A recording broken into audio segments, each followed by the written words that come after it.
নমস্কার, হেলথলাইনের অনুষ্ঠানে আপনাদের আবারও একবার স্বাগত। এবং হেলথলাইনের অনুষ্ঠান মানেই আপনারা জানেন যেখানে স্বাস্থ্য সম্পর্কিত বিভিন্ন গুরুত্বপূর্ণ টিপস ডক্টরসরা দিয়ে থাকেন এবং আজও তার অন্যথা নয়।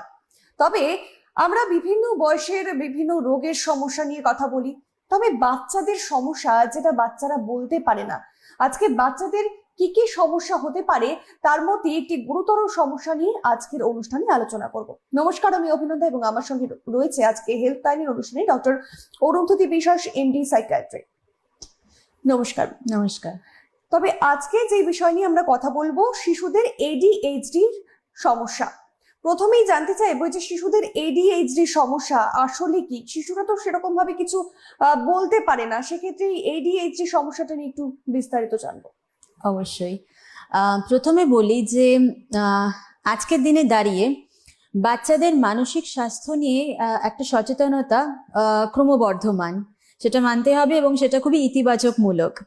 কারণ খুবই কম এজ থেকে যদি আমরা বাচ্চাদের মানসিক সমস্যাকে সঠিকভাবে চিহ্নিত এবং চিকিৎসা না করি, তাহলে পরবর্তীকালে অনেক রকমের জটিলতা আসতে পারে। তো আজকের যে আমাদের টপিকটি ADHD, যেটাকে আমরা বলি attention deficit hyperactivity disorder, এটা একটা নিউরো ডেভেলপমেন্টাল ডিসঅর্ডার।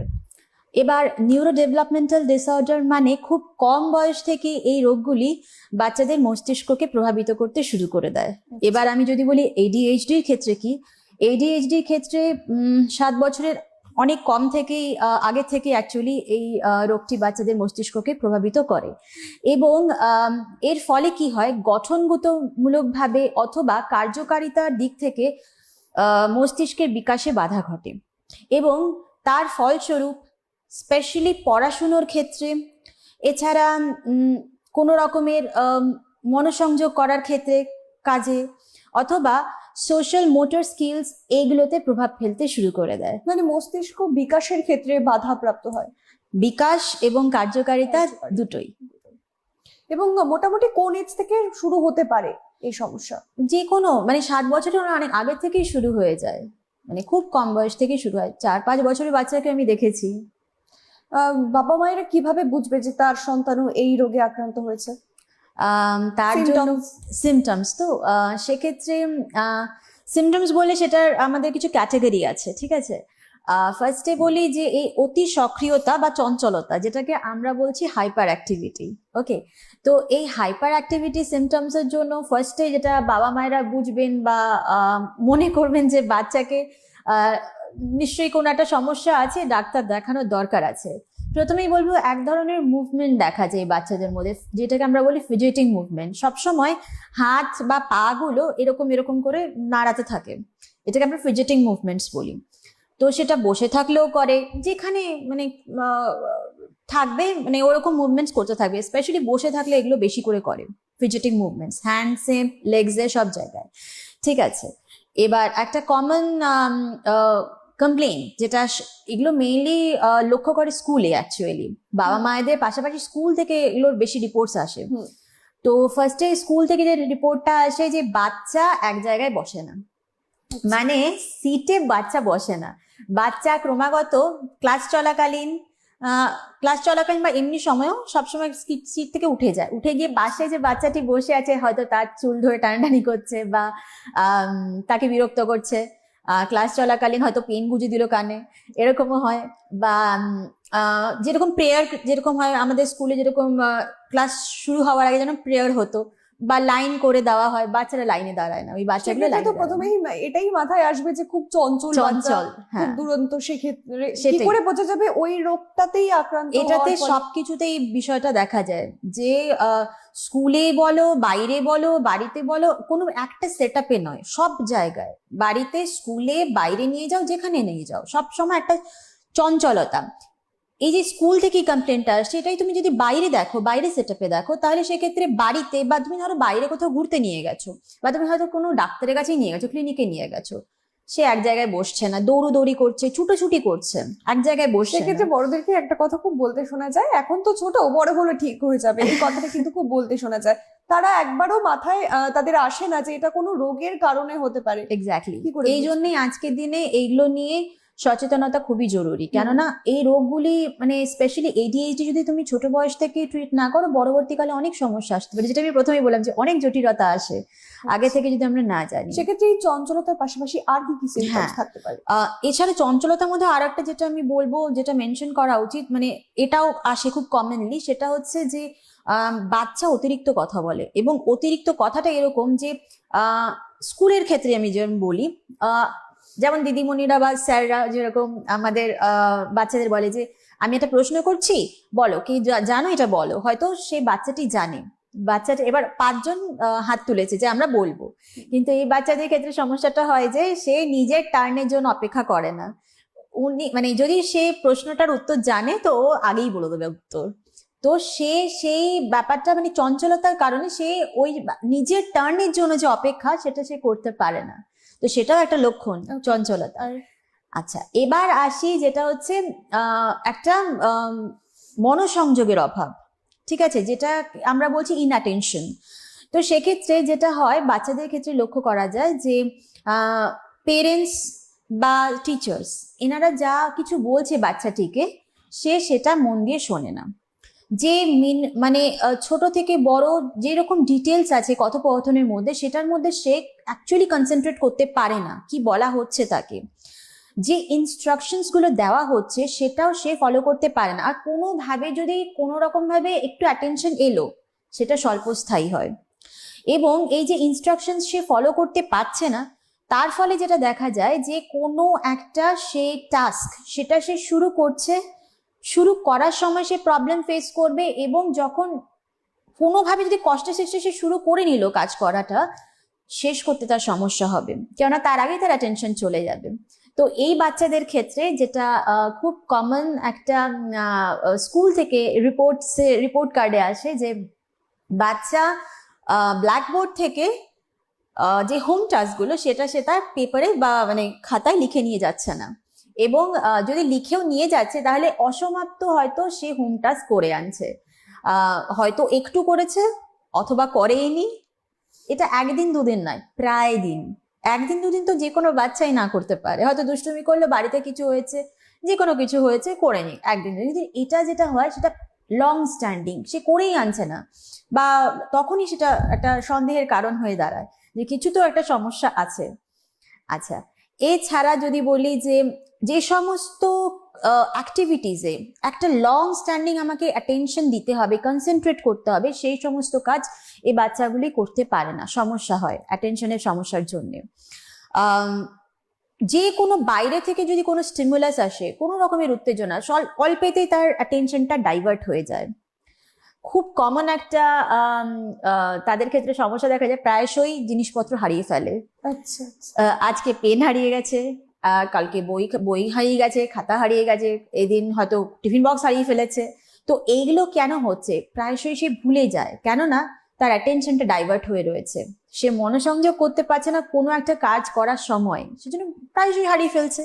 তো এইগুলোই বেসিক্যালি সিমটমস দেখা যায়, যেগুলো বাচ্চাদের বাবা মায়েদের বুঝতে হবে যে না, এটা একটা সমস্যার দিকে যাচ্ছে। একদমই তাই, কারণ এই যে যে সিমটমস গুলো আপনি বললেন সেক্ষেত্রে খুব সাধারণভাবে দেখা হয়।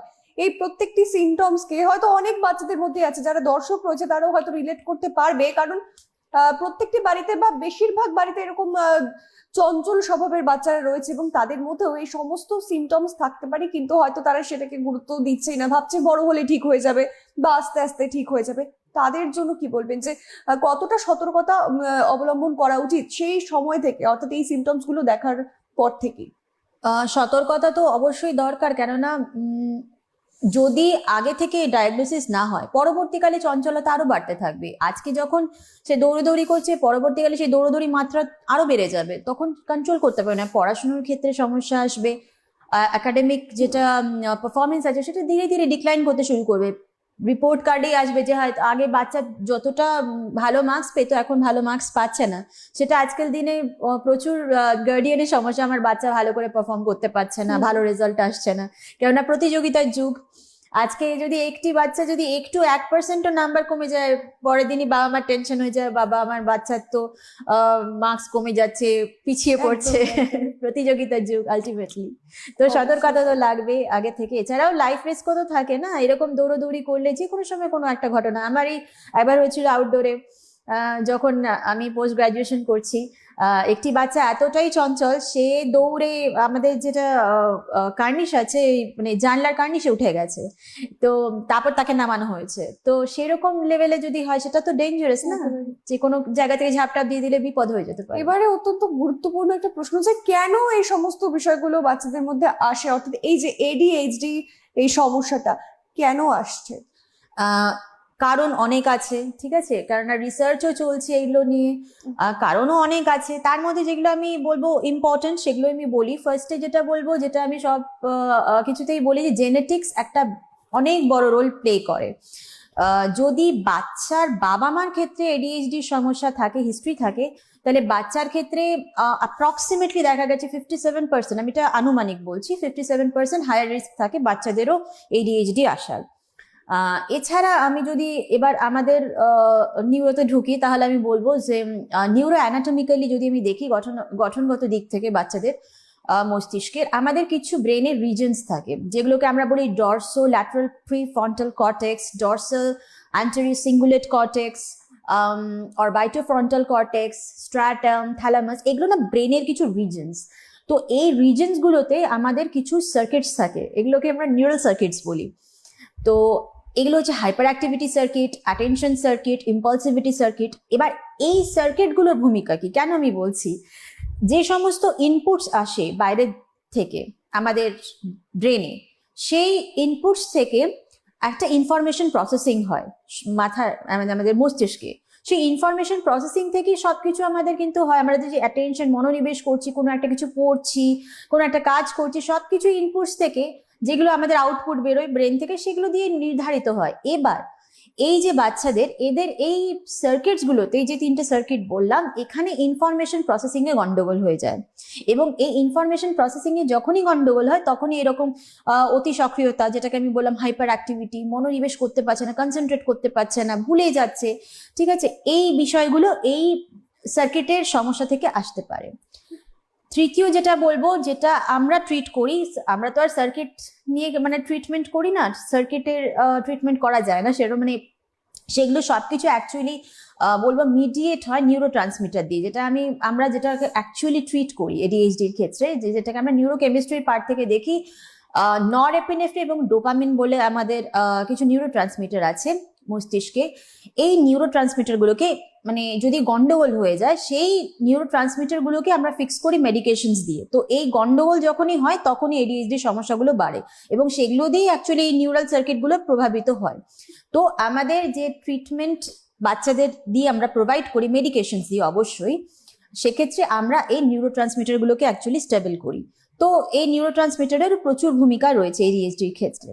এবার যেটা বলবো এনভায়রনমেন্টাল ফ্যাক্টর, সেটা হচ্ছে যেটা খুব ইন্টারেস্টিং, যেগুলো অ্যাকচুয়ালি রিসার্চে দেখা গেছে যে যখন কোনো মা, কোনো প্রেগনেন্ট মহিলা, তিনি কনসিভ করেছেন ডিউরিং প্রেগনেন্সি অথবা প্রেগনেন্সির পূর্বে, যদি অতিরিক্ত স্ট্রেসে থাকেন, যেটা আজকের দিনে খুব বড় সমস্যা, stress is a big thing in today's world.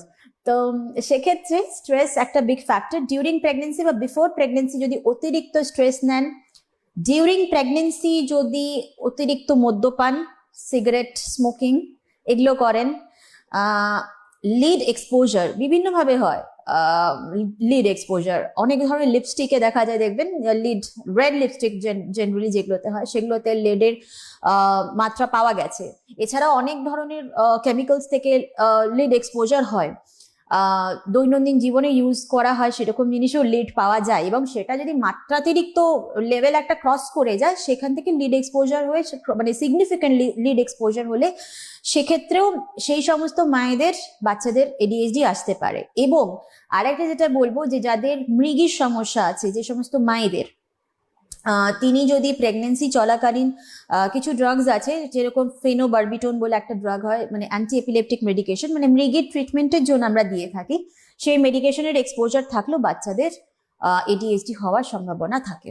Risk factor কি কি থাকতে পারে? হ্যাঁ, মানে এগুলোই অ্যাকচুয়ালি রিস্ক ফ্যাক্টর, যে এই সমস্ত এক্সপোজার, যে লিড এক্সপোজার, স্ট্রেস থাকা, হুম। হ্যাঁ, এগুলো দিয়ে ওভারঅল জেনেটিক্স একটা বিগ রোল প্লে করে। তো এগুলোই ওভারঅল মানে ইনফ্লুয়েন্স করছে যে কিভাবে একটা বাচ্চার ক্ষেত্রে হঠাৎ করে এডিএইচডি সমস্যা আসে, এবং জেনেটিক্স তো সবার ওপরেই আমি বলবো। এবং আরেকটি বিষয় আপনি কিছুক্ষণ আগে বললেন যে বাবা মায়ের থেকেও হতে পারে, হুম। তবে বাবা মায়েরা তারা কি আর কখনো সেই ট্রিটমেন্টটা নেয় না, এবং না নেওয়ার ফলেই এই সমস্যাটা হতে পারে পরবর্তীকালে তার বাচ্চার ক্ষেত্রে? না, সেরকম না। বাবা মারা ট্রিটমেন্ট নিয়েছেন, ট্রিটমেন্ট নিলে কি হয়, আমাদের সিমটমস গুলো, যে এই হাইপার অ্যাক্টিভিটি, ওই অতি চঞ্চলতা, পড়াশোনায় কনসেন্ট্রেট করতে না পারা, এই মানে এই সিমটমস গুলোকে আমরা ট্রিট করি, কিন্তু যেটা হয়ে রয়েছে জেনেটিক্সের যেটা রয়েছে সেটা আমরা বাচ্চাদের মধ্যে আসতে আটকাতে পারি না। মানে সেটা ট্রিটমেন্ট হয়ে গেলেও আসবেই, সেটা আসবে যদি জেনেটিক্সে থাকে, বা হয়তো যে বাবা মা তারা হয়তো তাদের হয়তো মানে পেরেন্টসদের থেকে বা অন্যান্য কোনো কারো কাছ থেকে পেয়েছে, বংশেই হয়তো রয়েছে, জিনেই রয়েছে, তো সেটা যদি এসে যায় কোনোভাবে, তো বাচ্চার মধ্যে সেটা আসার চান্সেস হাই। যদিও মেডিকেশনসে থাকে বাবা মা, তাও আসার চান্সেস হাই। আমরা যেটা করি সেটা হচ্ছে বাচ্চার যে এই এডিএইচডি থেকে যে সমস্যাগুলো আসে, যে সিমটমস গুলো আসে, সেগুলোকে আমরা ঠিক ট্রিটমেন্ট করি, এবং যাতে সেটা কোনো রকম ভাবে বাচ্চার আরো কমপ্লেক্সিটি না বাড়ায়, সেটাকে আমরা অ্যাকচুয়ালি ট্রিট করি। সেক্ষেত্রে বড়দের ক্ষেত্রে এডিএইচডি কতটা সমস্যাদায়ক হতে পারে?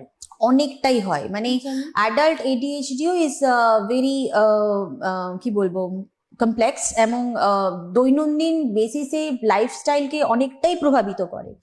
প্রথমে যদি আমি বলি যে আমি প্রথমেই বলছিলাম যে ইনস্ট্রাকশনস যেগুলো আমরা মানে পাই, সেগুলো আমরা অ্যাকচুয়ালি ফলো করি একটা যে কোনো কাজ শুরু করতে গেলে। এনাদের ক্ষেত্রেও যেটা, যে ইনস্ট্রাকশনস গুলো পাচ্ছে হ্যাঁ বাইরে থেকে, সেটাকে ফলো করা। কোনো একটা কাজ সাপোজ ধরা হলো, সেই কাজটাকে শুরু করা এবং শেষ করার ক্ষেত্রে যে অর্গানাইজ করে ওয়েতে আমরা করি, যে আমি এই স্টেপের পর এই স্টেপ এইভাবে একটা অর্গানাইজড ওয়েতে আমরা কাজ করি। কোনো কাজই তো আর র্যাপিডলি এদিক ওদিক ভাবে হয় না, একটা অর্গানাইজড ওয়েতে হয়, একটা ম্যানারেও হয়।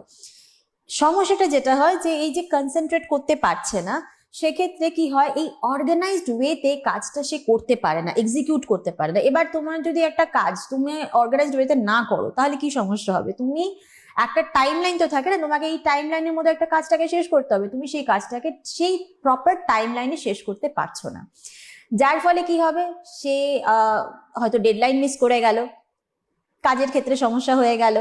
এদের ক্ষেত্রে যেটা দেখা যায় যে যেহেতু বারবার মানে মনে রাখতে পারে না, মানে ফোকাসটা খুব একটা মানে একটা ফোকাসড ওয়েতে কাজ করতে পারে না, তার ফলে কি হয়, ফ্রিকুয়েন্টলি যে সমস্ত মিটিংস আছে সেগুলো মিস করে যায়, সেটা আর এক সমস্যা কাজের জায়গায়। এবার যদি বলি টাকার দিক থেকে কি সমস্যা হয়, ফাইন্যান্সের দিক থেকে ম্যানেজ করা, নিজের টাকাটাকে ঠিকঠাক ওয়েতে ম্যানেজ করতে পারে না, ফাইন্যান্স ম্যানেজমেন্টে খুব সমস্যা হয়। বাড়ির ক্ষেত্রে যদি আমি বলি, বাড়িতে একটা সিমিলার একটা আমাদের প্রত্যেকের একটা ডেইলি রুটিন আছে। আমরা দিনের শেষের শুরুতে কি করি, আমরা উঠে সকালে বেলা ঘুম থেকে উঠে হয়তো ঠিক করে নিই আজকে আমি এই কাজটা করব, এরপরে এই কাজটা করব, তারপর ওই কাজটা করব, একটা স্ট্রাকচার্ড ওয়েতে এটাকে আমরা লিড করি। একদম। এবার তোমার জীবনে যদি একটা কোনো রুটিন ঠিকঠাক না থাকে, তুমি পুরোপুরি ক্লুলেস, তুমি কি করবে, তুমি বেশিরভাগ জিনিসই মিস করে যাবে।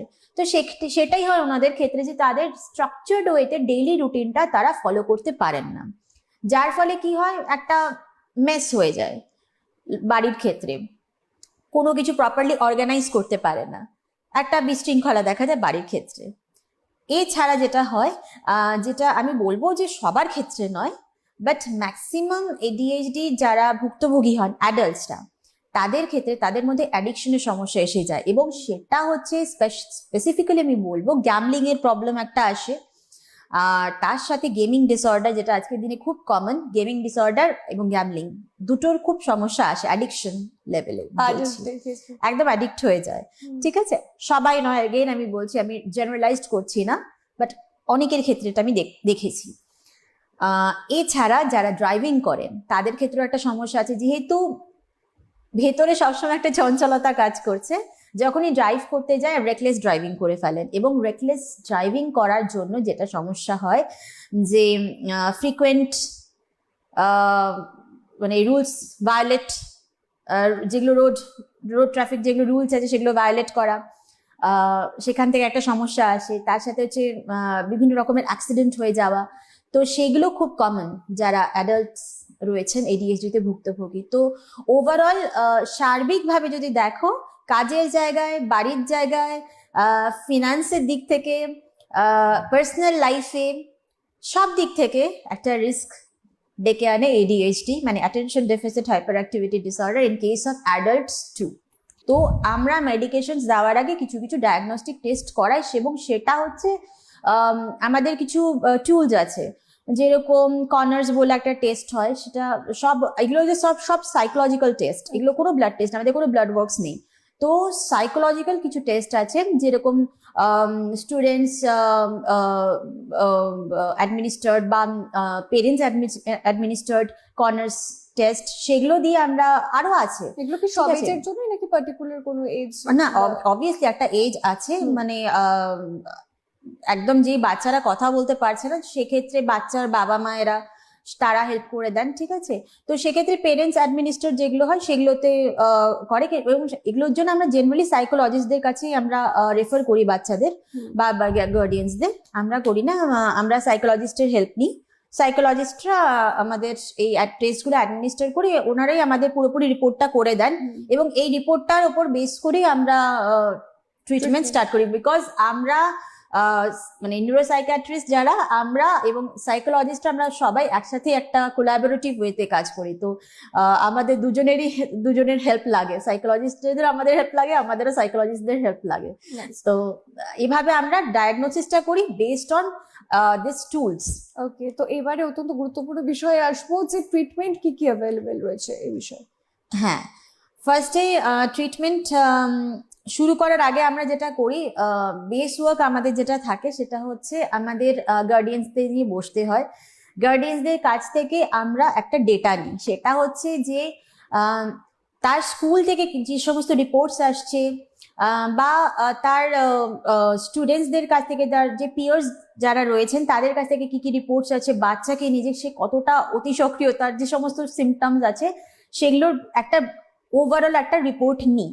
তারপর বেস করে আমরা যে সমস্ত টুলস সেগুলো দিয়ে আমরা ডায়াগনোসিসটা করে নিই।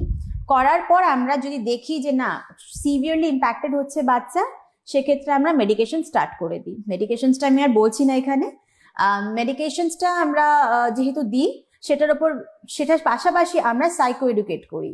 সেখানে সাইকো এডুকেশনটা পেরেন্টস লেভেলে হয়, বাচ্চাদের লেভেলে হয়, স্কুল লেভেলেও হয়। পেরেন্টসদের ক্ষেত্রে যেটা আমরা করি, প্যারেন্টসদের আমরা বলি যে যেটা সে বলছে সেটা, বা আপনারা যেটা কমিউনিকেট করছেন সেটা ক্লিয়ার ওয়েতে বাচ্চাকে কমিউনিকেট করুন, যাতে কোনো রকমের কনফিউশন না থাকে। এবং যেটা বাড়ির এনভায়রনমেন্ট সেটাকে একটু পিসফুল রাখার চেষ্টা করুন। এবং তার সাথে সাথে যেটা প্রবলেমেটিক বিহেভিয়ার সেটাকে ভালো করে আইডেন্টিফাই করুন। এবং তার পাশাপাশি যেটা করতে হবে, যে বাচ্চার অর্গানাইজ করতে সমস্যা হচ্ছে কাজগুলোকে, তো সেক্ষেত্রে প্রপারলি যাতে সে অর্গানাইজ করে কাজগুলোকে, সেটার জন্য তাকে হেল্প করুন। তার পাশাপাশি যেটা করতে হবে, পজিটিভ রিইনফোর্সমেন্ট থেরাপি আমরা বলি। সেক্ষেত্রে থেরাপি না, পজিটিভ রিইনফোর্সমেন্ট আমরা বলি। সেক্ষেত্রে বাচ্চা যদি কোনো একটা ডিজায়ার্ড কাজ না করে বা করে, সেটার জন্য তাকে মোটিভেট করা। এবার কি, সে যদি একটা জায়গায় না বসে, সেক্ষেত্রে তাকে আমরা বলি যে তুমি যদি এই জায়গায় বসে থাকো, 5 মিনিট যদি বসো, তাহলে তোমাকে আমরা এই রিওয়ার্ডটা দেব। মানে যদি সে ডিজায়ার্ড, মানে এটা যে ডিজায়ার্ড আমরা চাইছি যে সে 5 মিনিট ওখানে বসবে, সে বসে না, তো সেক্ষেত্রে যদি সে 5 মিনিট বসে, তাহলে তাকে আমরা একটা চকলেট দেবো, তার পছন্দের জিনিস। অথবা যদি সে গেম খেলতে ভালোবাসে বা অন্য কিছু করতে ভালোবাসে, সেটা টাইমিং আমরা হয়তো 10 মিনিট বাড়িয়ে দেবো। বা সে যদি কোনো স্টিকার পছন্দ করে বা টোকেন পছন্দ করে, তাহলে আমরা সেটা তাকে দেবো। তো সেটা কি হলো, পজিটিভ রিইনফোর্সমেন্ট। এবং যদি সে না বসে, তাহলে আমরা তাকে সেটা দেবো না, তো সেটা নেগেটিভ রিইনফোর্সমেন্ট। তো সেটার উপর বেস করে বাচ্চা হয়তো সে ডিজায়ার্ড অ্যাক্টিভিটিটা করলো, সে বসে থাকলো। তো এভাবে ধীরে ধীরে গ্র্যাজুয়ালি 5 থেকে 10 মিনিট, 20 মিনিট এভাবে আমরা বাড়াবো। তো সেটা মাইল্ড থেকে মডারেট যারা ADHD বাচ্চা আছে তাদের ক্ষেত্রে অ্যাপ্লিকেবল। এরপর যেটা বাচ্চাদের ক্ষেত্রে বা অ্যাডাল্টসদের ক্ষেত্রে যেটা করতে হবে সেটা হচ্ছে যে তাদের ক্ষেত্রে অত্যাধিক ডিস্ট্রাকশনস আসছে, তো সেক্ষেত্রে যাতে ইজিলি সে ডিস্ট্রাক্টেড না হয় সেক্ষেত্রে সেটা আমাদের এনশিওর করতে হবে। এবং তার সাথে সাথে যাতে ইজিলি ডিস্ট্রাক্টেড না হয় তার ক্ষেত্রে কি করতে হবে, তার সামনে যদি কোনো একটা জিনিস রাখা আছে যেটা তাকে ডিস্ট্রাক্ট করছে সেটাকে সরিয়ে দিতে হবে। অ্যাডাল্টসদের ক্ষেত্রে ফোন দেখলে যদি সে ডিস্ট্রাক্টেড হয় তাহলে তাকে ফোনটাকে সরিয়ে দিতে হবে। তো সেরকম কানে হেডফোনস গুঁজে নিল যদি সে কোনো কাজ করতে বসলো, সেক্ষেত্রে ডিস্ট্রাকশনস হলো না। এছাড়া হচ্ছে যেটা অর্গানাইজড ওয়েতে সে কাজ করতে পারছে না, তো সেক্ষেত্রে টু ডু লিস্ট একটা করতে হবে যে সে সকাল থেকে রাত অবধি এই এই এই এই কাজগুলো করবে। তো সে একটা লিস্ট করে নিল, টু ডু লিস্ট, তো সেই লিস্টটা সে ফলো করলো। তো সেটা করতে হবে সে ইন্ডিভিজুয়াল লেভেলে। এছাড়া যে অ্যাঙ্গার ম্যানেজমেন্ট করা, কারণ অ্যাঙ্গার আর আউটবার্স্ট হয় এদের ক্ষেত্রে, তো অ্যাঙ্গার ম্যানেজমেন্ট প্রপারলি, এক্সারসাইজ করা, মেডিটেট করা, এগুলো আমরা বলি ইন্ডিভিজুয়াল লেভেলে। এবং বাচ্চাদের ক্ষেত্রে যেটা স্কুল লেভেলে আমরা বলি যে আমরা যে রিপোর্টটা করাই বাচ্চাদের, সেই রিপোর্টটা আমরা স্কুলে কাউন্সিলরদের কাছে পাঠাই, কারণ প্রত্যেকটা স্কুলে কাউন্সিলর থাকে। তো সেক্ষেত্রে কাউন্সিলরের কাছ থেকে এই হেল্পটা আমরা পেয়ে যাই যে বাচ্চাকে কি করে স্কুলে গাইড করবে। এবং বাচ্চাদের স্কুলে গাইড করার ক্ষেত্রে সেটা কিরকম, কেননা একটা বাচ্চাকে ম্যানেজ করতে গেলে স্কুল থেকেও একটা হেল্প দরকার পড়ে, কারণ সে তার মানে 24 আওয়ারের মধ্যে অনেকটা সময় সে তার স্কুলে কাটাচ্ছে, তো স্কুলের হেল্প একটা সাপোর্ট দরকার পড়ে। তো সেক্ষেত্রে স্কুলে বাচ্চাকে প্রথম সারিতে বসানো যাতে তার অ্যাটেনশনটা অন্যদিকে না যায়, মূলত সেই সমস্ত বাচ্চাদেরকে অবশ্যই যে যারা এডিএইচডি বাচ্চা অবশ্যই তাদেরকে সামনের দিকে বসাতে হবে, পেছনের দিকে না। পেছনের দিকে বসালে এমনিতে আরো সে অন্যান্য বাচ্চাদের ডিস্টার্ব করবে, তো সেক্ষেত্রে সামনের দিকে বসানো।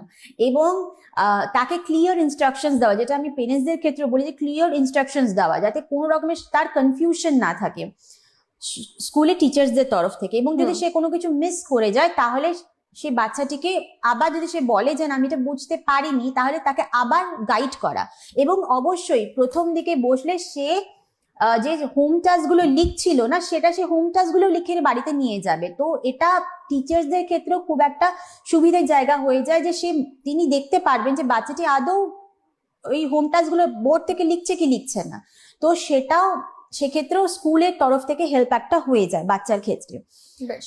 এছাড়া হচ্ছে এই সমস্ত বাচ্চাদের ক্ষেত্রে স্টাডি বাডি একটা কনসেপ্ট আছে, যেটা হচ্ছে বাচ্চা যখন আরেকটি বাচ্চার সাথে বসে পড়াশুনো করে তখন তার ক্ষেত্রে এই মনোসংযোগের যে মাত্রাটা সেটা ভালো থাকে, ডিস্ট্রাকশনস কম হয়। বাচ্চার সাথে বসে যখন এটাও একটা কাইন্ড অফ থেরাপি।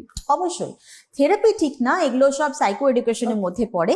হ্যাঁ, তো সেক্ষেত্রে স্টাডি বাডি একটা কনসেপ্ট আছে, একটা বাচ্চার সাথে বসে যদি সে পড়ে তাহলে তার অ্যাটেনশন স্প্যানটা অতটাও মানে খারাপ হয় না।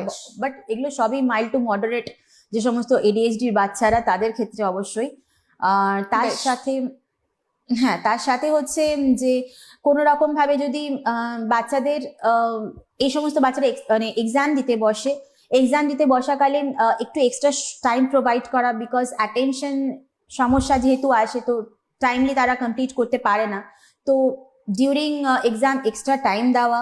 এছাড়া ফ্রিকুয়েন্ট ব্রেকস দেওয়া, তো এগুলো ইন্ডিভিজুয়াল লেভেলে করতে হয়। এছাড়া খাবারের দিক থেকে হচ্ছে একটু হেলদি ফুড প্রোভাইড করা। দেখা গেছে রিসার্চও বলছে যে এই বাচ্চাদের ক্ষেত্রে যদি যেগুলো আভ্যন্তরীণ প্রদাহ তৈরি করে, যাকে বলে ইনফ্লামেশন তৈরি করে, সেই সমস্ত খাবার এই বাচ্চাদের জন্য খুব একটা হেল্পফুল হয় না। সেক্ষেত্রে অর্থাৎ এই সমস্ত সিমটমস গুলো যদি দেখা যায় সেই বাচ্চার মধ্যে, তখন সঙ্গে সঙ্গে ডক্টরের পরামর্শ নেওয়াটা অত্যন্ত জরুরি। অবশ্যই একেবারেই। আজকে যে গুরুত্বপূর্ণ বিষয় আলোচনা ছিল, কি কি গুরুত্বপূর্ণ বিষয় ছিল আপনারা সকলেই শুনলেন। এবং আপনাদের বাচ্চাদের মধ্যে যদি এই সমস্ত সিমটমস দেখতে পান তাহলে কিন্তু সত্য যোগাযোগ করুন ডক্টরের সঙ্গে। আজকের মতো এই পর্যন্তই, সঙ্গে থাকুন। ধন্যবাদ।